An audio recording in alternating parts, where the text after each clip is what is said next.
In the logging camp of Harrow Creek, a woman was marched through the mud with her wrists bound behind her back and a grain sack pulled down over her face. The rope around her neck was short, and the man holding the other end did not slow his pace when she stumbled. She stumbled twice. The second time, she went down on one knee in the cold spring mud, and the crowd that had gathered along the plank walkways did not move to help her. They watched. Some of them crossed their arms. One man near the feed store said something that made his neighbor laugh. The woman pulled herself upright without help, and that small act of effort passed through the crowd without leaving a mark on anyone. The camp boss, a heavy man named Delbert Crane, climbed onto the back of a flatbed wagon and rang a handbell until the noise of it cut through the yard. "Crowfall Creek does not keep murderers fed and warm," he shouted. "This woman killed Reginald Oakey, foreman and owner of the North Mill. The law has seen the evidence. What you see today is proper settlement of a proper debt." The woman on the rope did not turn her covered head toward his voice. She stood with her shoulders pulled back, chin forward, waiting. The mud soaked through her boots and the crowd let it. Near the far edge of the yard, beside a team of draft horses loaded with timber chain and flour sacks, stood a man named Callum Bryce. He was 41 years old and had worked the wilderness north of Harrow Creek for the past 7 years. He had come down from the ridgeback country for axe handles and salt, the same as he did every spring when the melt opened the trail enough to bring his horses through. He had not planned to stay past noon. Callum watched from beneath the brim of his hat and recognized the shape of what was happening, even if he did not know the woman's name. He had seen justice used as a costume before. He had seen men put it on in public and take it off again behind closed doors. His first wife, Mabel, had died because Callum had believed the costume was real, and he had spent the years since then learning not to make the same mistake twice. Delbert Crane rang the bell a second time. "Who takes her?" he called out. "She is fed, she is able-bodied, and she will work off what she owes. 1 season's labor, legally witnessed. Who bids?" Silence moved through the yard like a cold wind through spruce. No one raised a hand. No one stepped forward. Callum watched a woman on a porch pull her shawl tighter and look away, and something behind his sternum tightened into a knot. He walked to the wagon before he had fully decided to do it. He reached into the front pocket of his coat and brought out the coins he had been saving since January toward a new trap set. 2 silver dollars and a quarter. And he dropped them into Crane's hand. Crane looked down at the money, then up at Callum with an expression that could not decide between contempt and relief. "You buying trouble, Bryce?" "I'm buying her out of your hands," Callum said. He climbed onto the wagon bed, took out his belt knife, and cut the rope above her wrists. He did not touch the grain sack. That choice, he decided, belonged to her. The crowd was quiet. No one laughed. No one stopped him. Callum guided the woman down from the wagon by her elbow, gently, with his arm out like a railing rather than a grip, and walked her through the parted crowd toward his horses. Behind them, Harrow Creek watched in silence, and every eye that followed them carried something it did not want to name. Callum led her out of the camp on foot, walking beside his horses rather than riding, because the trail was uneven and he did not want her to feel led from above. When the last roof of Harrow Creek disappeared behind the black spruce, he stopped beside the trail and spoke. "I'm going to take this off, if that's all right with you. I'll step back first." He stepped back. The woman reached up herself and pulled the grain sack free. She stood in the pale spring light, with her eyes closed for a moment, just breathing the open air. Her face was bruised across the left cheekbone and along the jaw.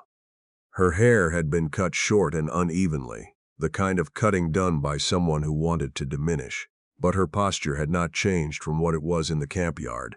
Shoulders squared, chin level. She opened her eyes. They were dark brown and direct, and they looked at Callum without flinching. "My name is Ivy Stern," she said. Her voice was steady. "I did not kill Reginald Oak." Callum nodded. "My name is Callum Bryce. I have a camp 2 hours north. up past the Ridgeback Cut. You're welcome to rest there tonight. Why did you do that? He considered the question honestly. Because no one else was going to. She looked at him a moment longer. Then she looked at the horses. Then she looked at the trail ahead. Whatever calculation she was running behind those eyes, it finished quickly. All right, she said. He offered his hand to help her onto the smaller horse. She took it without hesitating and settled herself in the saddle. Callum tied his purchases to the back, took up the lead, and walked them both north into the spruce. The camp at Ridgeback was a single-room log building with a good stone hearth, a sleeping loft, a plank table, and tools on every wall. It was the kind of space that held the shape of long solitary habits, one cup, one plate, boots set exactly the same way each night beside the door. Callum lit the fire and set water to boil without saying much. He put bread and salt meat on the table, and then placed his rifle in the corner with the muzzle down, which Ivy noticed. She sat at the table with her hands wrapped around the cup he gave her and looked at the room. You live alone, she said. It was not a question. 7 years, he said. What happened before 7 years? Callum sat down across from her. My wife died, Mabel. She was inside our mill when men hired by a land company set it alight. The law had been paid first, so nothing came of it. Ivy was quiet for a moment. I'm sorry, I came north, he said simply, and stayed. The fire snapped between them. Ivy set down her cup and looked at the table surface, running her thumb along a crack in the wood. Then she looked up. Reginald Oak was not my husband, she said. He was my employer. I kept the books at the North Mill, ledgers, wages, contracts, supplier invoices. I had done it for 4 years. She paused. 3 months ago, I found irregularities in the timber contracts, money being paid to ghost suppliers, claims filed for timber that was never cut. I brought it to Oak privately. He told me I had made arithmetic errors and to fix them. You hadn't made errors, Callum said. No. Her voice was flat. A week later, I found a second set of books in the bottom drawer of the contract cabinet. They were written in a different hand than the official ledgers, but they referenced the same contract numbers. They showed payments made to 3 men, a surveyor, a land assessor, and a judge in Ashfield County, for the registration of false timber rights across 40 miles of Crown land north of the Ridgeback. Callum was still. I copied the relevant pages, Ivy said. I planned to take them to the district magistrate in the spring when the roads opened. But Reginald Oakey died in February, and when they found me with a copy of those pages and ink on my hands, his son told the camp deputies that I had threatened his father over a wage dispute, and that Reginald had been afraid of me and the magistrate. Something moved behind Ivy's eyes. Nathaniel Sully. He signed the arrest notice himself. Callum let out a slow breath. He recognized the shape of that too, the way a name in the wrong ledger could reach backward and stain everything above it. The copied pages, he said. Do you still have them? Ivy was quiet for a moment.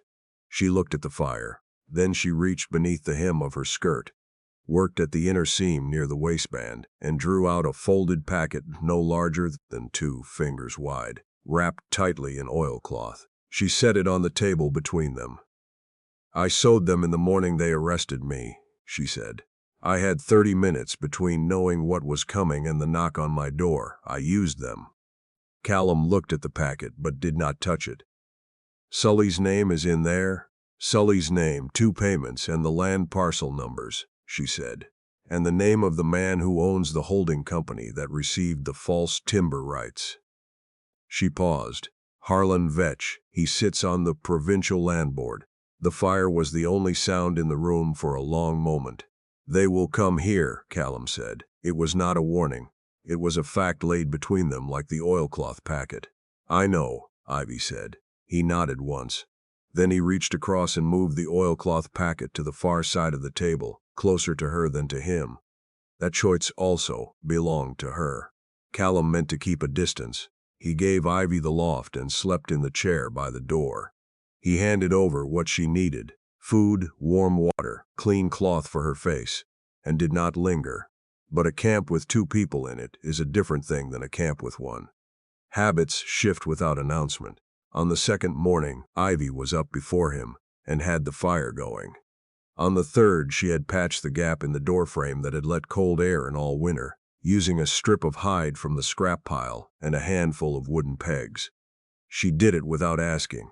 She did it well. Callum looked at the repair and said nothing, but the tightness in his chest when he looked at it was not entirely comfortable. He taught her what she would need to know, because what was coming required it. He showed her how to handle the short rifle he kept in the corner, how to load it cleanly, how to brace, how to exhale before squeezing.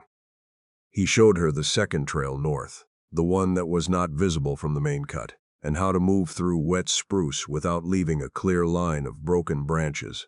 He told her what sound a horse makes when it is trying to be quiet, and why that sound is more alarming than the obvious kind of noise. Ivy listened to everything. She did not pretend she was not afraid, and she did not let fear slow her down. Callum respected both things equally. One evening, while she was going through his spare coat, looking for an extra button for her own, her hand found something in the inside pocket and she went still. She drew it out carefully. A small carved wooden figure, no longer than her thumb. A woman, roughed out of birch, not finished, one arm not fully separated from the body. She held it out to him. "I was making it," Callum said, "for Mabel. Never got it done." He took it from her hand with the careful steadiness of someone who had handled that particular grief for long enough that it no longer undid him, but still required attention. "I keep it to remember that not finishing something doesn't mean it wasn't worth starting." Ivy looked at the small figure in his hand for a moment. She was lucky to be loved like that. Callum set the carving back in the pocket. The men who took her didn't think much of what they were taking. Ivy understood the full weight of that sentence without needing more of it explained. 2 days later, Callum stepped out before dawn to check the horses and found tracks. Not fresh. Made sometime in the night, 2 sets, one heavier than the other, circling the east side of the camp before heading back down the trail. He looked at them for a long moment in the gray morning light. Then he went back inside. The knock came that same morning, just after sunrise. Callum moved first, crossed the room without a sound, pressed one finger to his lips, and pointed to the floor hatch near the back wall. A root cellar entrance, low and dark. Ivy understood without a word. She took the oilcloth packet from under her blanket where she had kept it since the first night. Tucked it inside her shirt, and dropped down through the hatch. Callum lowered the door back into place above her and stepped back to the table before going to the door. 2 men stood in the yard. Both wore sheriff's deputy stars, but their coats were wrong, too clean for men who had ridden 2 hours through spring mud. One of them had a small red enamel pin on his lapel, shaped like a spur. Callum's jaw tightened. "Morning," the taller man said. "We're looking for a woman, Ivy Stern, dangerous fugitive, wanted for questioning in the Oak matter. Word is you bought her out of camp." "I bought a work bond," Callum said. "She's not here." The shorter man tried to see past him into the room. "Ran off on you already." "Last night," Callum said. "She took my good knife and a loaf of bread. I'd call us even." The taller man smiled slowly. "You hear from her. You let Sheriff Tibb know down at Harrow Creek. Mr. Vetch has a personal interest in seeing this matter settled." Below the floor, Ivy pressed one hand over her mouth and breathed through her nose, slow and even. She heard Vetch's name said, out loud in the open, said like a man who expected the name alone to do the work of an order, and she understood with cold clarity that she had 5 days at most before whatever quiet violence Vetch had arranged ran out of patience. When the hoofbeats faded, Callum lifted the hatch. Ivy came up steady, brushed dirt from her knees, and looked at him. "They said 5 days," she said. "I heard. The land transfer goes before the provincial board in Revelstoke by the end of the week. Once Vetch has the timber rights confirmed, he won't need the false contracts covered up anymore. He'll just need me gone." She opened her shirt and took out the oilcloth packet. She held it out to him. Callum looked at it for a moment. "How far is Revelstoke?" she asked. 2 days hard riding through the ridgeback, he said. 1 if the upper trail is clear. She kept her eyes on his. I am not asking you to carry this fight, Callum. I am asking you not to make me carry it alone.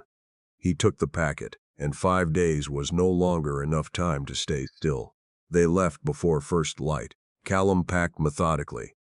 Dried meat, cartridges, a wool blanket rolled tight, the oilcloth packet tucked inside his coat against his chest. Ivy took the short rifle the way he had taught her, across both forearms, muzzle forward. Before he pulled the door shut, he stopped. He crossed to the shelf above the hearth and took down a small tin box. Inside were the coins he had not yet spent, what remained of his spring money, a few silver dollars worn smooth with age. He took one out, looked at it, then pressed it into Ivy's hand. She looked down at it. The camp money? What Crane tossed back at me when he found out where we were headed, he said. Said I'd paid in bad faith buying a murderer. Said the coin was no good. Ivy's fingers closed around it. Her face did something complicated and brief, and then it steadied. They keep calling me that, she said. Like if they say it enough times, it becomes true. Words said in bad faith don't become true, Callum said. They just get loud. He turned and pulled the door shut behind them. Come on. They moved through the spruce before sunrise, keeping to the second trail, the one not visible from the main cut. Callum went first, breaking the wet spring brush. Ivy followed in his tracks, rifle across her arms, watching the trees on either side. An hour in, a branch snapped somewhere off to the left. They both stopped. Callum raised one hand. The forest held nothing for 15 seconds but the sound of melt water moving somewhere beneath the snow. Then they went on. By midday they had crossed the ridgeback and were descending into the long valley on the far side. The snow was thinner here, patchy, and the horses moved faster on the bare ground. They did not speak much. What needed saying had already been said, and what didn't need saying was easier to leave in the cold air between them. That night they sheltered in an abandoned survey shack, set back from the trail behind a stand of young birch. Callum built a fire small enough that it threw no light outside the single window, and they ate in the warmth of it without ceremony. The 2 men this morning, Ivy said. The red pin, I've seen that pin before, Callum said. She looked at him. The men who burned Mabel's mill wore them. He said it plainly, the way a man says a thing he has had a long time to make peace with without ever quite finishing the job. Land company enforcers. Different name now, probably. But the same arrangement. Someone with money pays. Someone with a pin does the work, and someone with a badge looks the other way. Ivy was quiet. Then, and the law? Callum gave a short breath that wasn't quite a laugh. Bought before I walked through the door.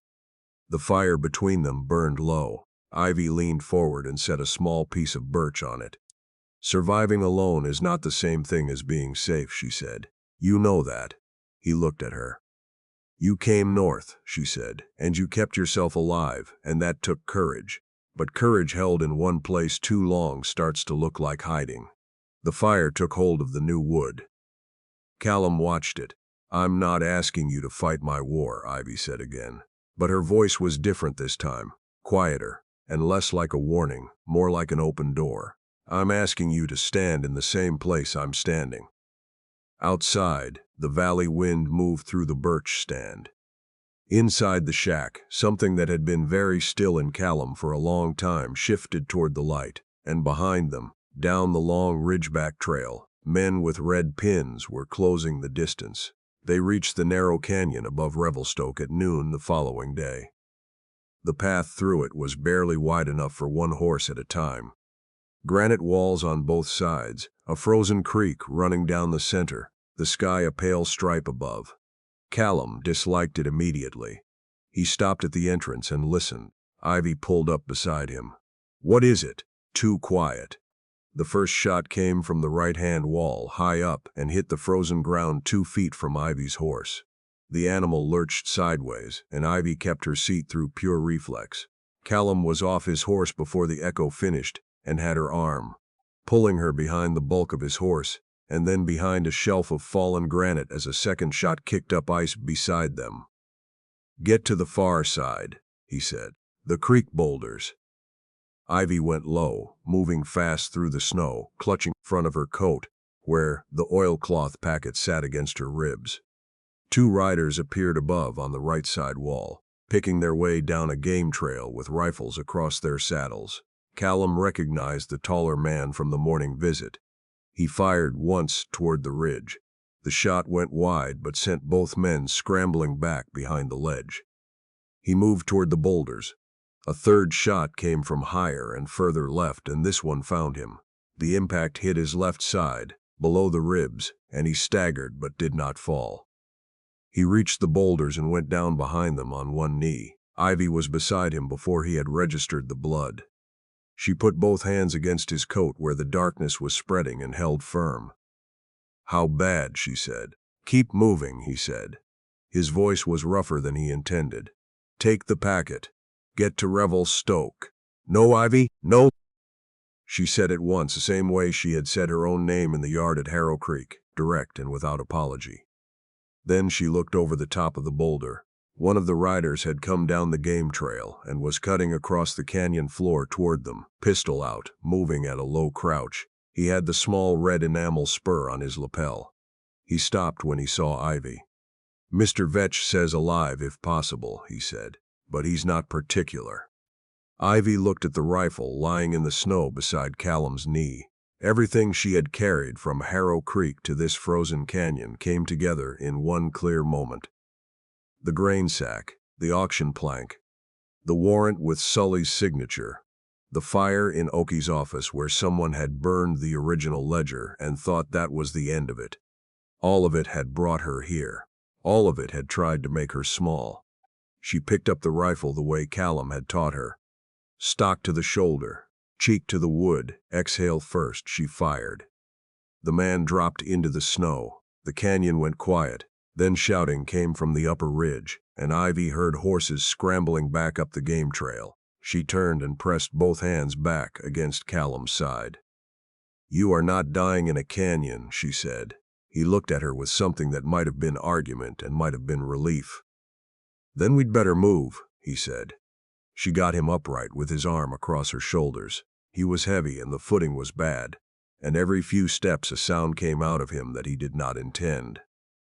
Ivy did not speak during those first 100 yards. She counted her steps instead, kept her eyes on the far end of the canyon, and did not look back. The oilcloth packet was still inside her coat. Revelstoke lay past the canyon mouth, down a long slope of patchy snow and open ground. From the rim of the canyon she could see the church steeple and the gray line of the main street and smoke from maybe 30 chimneys. It looked like a real town. It looked like a place where people ate supper and read newspapers and believed that what they read was roughly true. She had not been inside a real town in 3 weeks. She got Callum down the slope by letting him lean on her left side and using the rifle as a staff on her right. He tried twice to take some of his own weight back, and she let him, because refusing to let someone try is its own kind of diminishment. When his legs held, she moved with him. When they didn't, she held him up. They came into Revelstoke on the main street at midday. People stopped. A woman at a shop door put her hand over her mouth. A man coming out of the livery saw Callum's coat and said something to the man behind him. Ivy walked to the office of the district magistrate and went up the steps without stopping. The magistrate's name, she had learned in Harrow Creek, was Wendell Okafor. He was not on the list in the oilcloth packet. She had checked every name carefully. That did not make him trustworthy, but it was the best ground available. The door opened before she reached it. A broad man with a gray beard and a territorial marshal's badge looked from Ivy to Callum and back again. His hand went to his belt. "I need to speak with Magistrate Okafor," Ivy said. Her voice did not shake. "I have documentary evidence of fraudulent Crown land transfers, bribery of a sitting provincial assessor, and the deliberate wrongful arrest of a material witness. The land board hearing for parcel files F17 through F23 goes before the board this week. I need it stopped until the evidence can be reviewed." The marshal looked at Callum. Callum was leaning against the door frame with one hand. His face was gray. "My name is Callum Bryce," he said. "I'm a witness to attempted murder by agents of Harlan Vetch in the canyon above town this morning." He paused. "I'd appreciate a chair." The marshal stepped back and opened the door. For the first time since Harrow Creek, someone let Ivy through a door without a rope attached to her. Magistrate Wendell Okafor was a quiet man who read documents the way careful men read maps. Slowly, going back over the same ground twice to make sure of it, he read every page of the copied entries from the false ledger. He read them again. His clerk read them. Then he sent a rider for the provincial surveyor and 2 members of the land board, who were already in Revelstoke for the week's hearing. By evening, the hearing room above the land office was full. Harlan Vetch arrived in a black coat with a silver watch chain and the expression of a man used to being the most important person in any room he entered. He had brought his own solicitor and 2 witnesses from the camp at Harrow Creek, the same 2 men who had signed Ivy's original arrest warrant. He did not look at Ivy when he came in. That was deliberate, she knew. Looking at her would make her reel. Ivy sat at the front table with the oilcloth packet open in front of her and her hands flat on the table, not because she was calm, but because her hands were less likely to shake that way. Callum sat beside her, pale and upright, a bandaged wound beneath his coat and a marshal's receipt for his statement in his pocket. He had refused to sit anywhere that wasn't at her left side. She had not argued. Vetch's solicitor spoke first, fluently and at length. He described Ivy as a woman of disordered mind and criminal history, a thief who had stolen private business records to extort her late employer, who had then fled lawful arrest and used violence to avoid justice. He described Callum as a reclusive man of known antisocial character, who had purchased a fugitive and aided her flight. He used the word unfortunate several times. Vetch himself, when given the floor, was even more polished. He expressed sorrow. He expressed confusion. He held the edge of the table with both hands and shook his head slowly, as if the weight of being misunderstood was a burden he bore with quiet dignity. Ivy watched his hands. She had seen those same hands, the manicured kind, the steady kind, in Reginald Oakey's office the morning before Oakey died. She had not understood what she was seeing then. She did now. When it was her turn, Ivy stood. She named the ghost suppliers. She named the contract numbers. She named the surveyors, the assessors, the judge in Ashfield County. She read the payment amounts aloud, date by date, in the flat, careful voice of a woman who had spent 4 years keeping other people's numbers honest. The room was quiet in a way it hadn't been when Vetch spoke. Then, Magistrate Okafor asked the land board clerk to open the official provincial file for parcels F17 through F23. The signatures on the Crown registration documents matched 3 of the names in Ivy's copied entries. Vetch's solicitor said something sharp and low. Vetch said nothing. For the first time, he looked at Ivy. His expression was the one she had expected. Not anger, but recalculation. The look of a man deciding how much of what he'd built could be cut loose quickly. And then the hearing room door opened. The woman who entered was somewhere past 50, with a surveyor's satchel over one shoulder and mud on her boots from a long ride. She introduced herself as Frances Galt, Provincial Land Surveyor, Caribou District. She had ridden from the Ridgeback Survey camp that morning, she said, because she had received a wire the evening before and had brought with her the original survey records for the northern timber parcels. Records that had not, she noted dryly, matched the registered copies at the provincial office for the past 3 years. Vetch's hands tightened on the edge of the table. His solicitor stood and began to speak. Vetch told him very quietly to sit down. The hearing room leaned forward.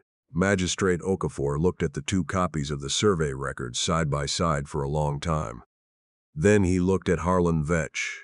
"Mr. Vetch," he said, "I'm going to ask you to remain in Revelstoke tonight." It was not a request.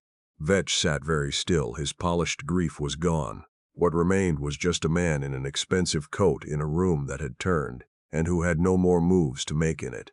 His 2 witnesses, The Harrow Creek deputies who had signed Ivy's warrant had stopped looking at Vetch 10 minutes ago. They were looking at the door instead. Magistrate Okafor's marshal was already standing in front of it. The false charges against Ivy were dismissed before the end of the evening session. The land transfer was suspended pending full investigation. 2 deputies were detained for questioning.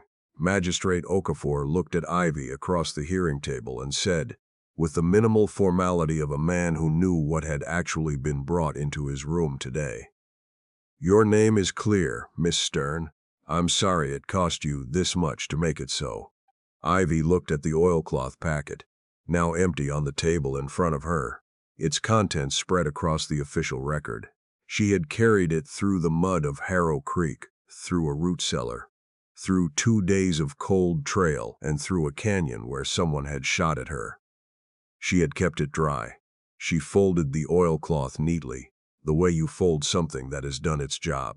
In the days that followed, Callum healed in the back room of the Revelstoke lodging house. Frances Galt stayed in town long enough to give her full statement and left with a handshake and a provincial subpoena in her satchel. Magistrate Okafor worked through the files methodically, the way careful men do. Ivy slept for 2 days first. Then she found herself sitting at the window of the lodging house in the long spring evenings, watching the light move over the valley and thinking about the books she had kept at the North Mill. How many hours she had spent making other people's numbers add up correctly, and how little that honesty had protected her when it became inconvenient. She was thinking about what she was going to do next. On the 4th day, Callum walked to the window without the chair he'd been using as a crutch and stood beside her, looking out at the same light. He moved carefully, but he was moving. Ivy set the coin on the sill between them, the silver dollar from the camp at Harrow Creek, worn smooth. "This came back to Crane," she said. "He threw it at you. You gave it to me." Callum looked at it. "I'm not your ward," she said, "and I'm not going to be anyone's ward again." "I know that," he said, "and I'm not." She stopped, started again. "I've been property twice, once legally, once not. I won't be a third time, even a kind third time." Callum was quiet for a moment. The light moved over the valley below. A wagon came down the main street, ordinary and unhurried. "I rode north to get away from the world that burned Mabel's mill," he said, slowly. "I thought, if I got far enough away from those men and their arrangements, I could live an honest life on my own terms." He looked at the coin on the sill. "What I found instead is that the same men keep following decent people wherever they go, and that living alone doesn't stop them. It just means there's no one standing beside you when they arrive." Ivy picked up the coin. She turned it over once. "I can keep books for an honest operation," she said. "There's money in provincial survey work, and Frances Galt is short a clerk with real ledger experience." "The Ridgeback Survey Camp is a long ride north," Callum said. A pause. "Good country, is that where you're going?" He looked at her directly. "If you'll have me walking beside you, not ahead, not behind." She looked at his face for a long moment. This spare, careful man who had spent his last silver on a stranger in a grain sack because he could not watch cruelty dressed up as order and call it nothing to do with him. She put the coin in her own pocket. "Then let's go north," she said. They left Revelstoke on a Thursday, when the mud on the main road had dried enough for decent travel. Magistrate Okafor came out to see them off and shook both their hands without ceremony. Frances Galt had already gone ahead. The valley road was clear, and the sky above the ridgeback was the clean, pale blue of a spring day with no weather in it yet. Word had found its way back to Harrow Creek before they did. By the time they passed through, they had to. The ridgeback trail ran north through the camp. The yard was quieter than it had been, and the people on the plank walkways watched with different eyes than before. Not all of them, but enough. Delbert Crane was not in the yard. Later, they heard he had resigned his position 2 days after the warrant for Vetch's financial associate had reached Harrow Creek and had left on the westbound stage. An older woman named Cressida Halm, who ran the camp's dry goods counter, came out to the road as they passed and pressed a paper parcel into Ivy's hands without explanation. Inside was a pair of good wool socks and a folded note that said only, "I should have spoken sooner. I know that now." Ivy read it twice, then tucked it into her coat pocket alongside the coin. Some people, she had learned, needed to watch injustice taken apart before they could name what they had chosen not to see while it was standing. That was not a comfortable truth, but it was a real one. And real things were what Ivy Stern had built her life review around keeping honest track of. They rode north through the ridgeback in the long spring light. The trail was muddy from the melt, and the horses moved carefully, picking their way between the soft spots. Callum rode with his back straight again, the gray gone from his face now, and the old stillness back in his hands. Ivy rode beside him, not behind, not ahead. The survey camp appeared in late afternoon, set in a clearing above a wide, shallow creek, 3 canvas tents and a log building going up at one end, and Frances Galt in the middle of it, holding a theodolite and issuing instructions to 2 young men with ranging poles. She looked up when they arrived, squinted against the afternoon light, and said, "Good, I need someone who can read a cadastral map and keep accurate notes. Can you start Monday?" Ivy swung down from her horse. "I can start now," she said. Frances Galt gave what might have been a smile on a face that didn't make them easily, turned back to her ranging poles, and said, "Then come and tell me what you make of these coordinates, because my assistant here keeps writing a 4 where I clearly say a 9. Callum tied the horses to the line and began to unpack. That evening, after the work was done and supper eaten, Callum took the small, unfinished birch carving out of his coat pocket, the one with one arm not yet separated from the body, and set it on the ledge above the survey camp's stone hearth. He looked at it for a moment. Then he put his knife away and left it as it was. Unfinished things had their own kind of honesty. Mabel would have understood that. Outside the log building, the creek moved over smooth stone in the early dark, and the spruce on the far side of the clearing held the last of the light before letting it go. Above the doorframe, Callum had not nailed anything yet. But the silver dollar was in Ivy's pocket, and some promises don't need a nail to hold.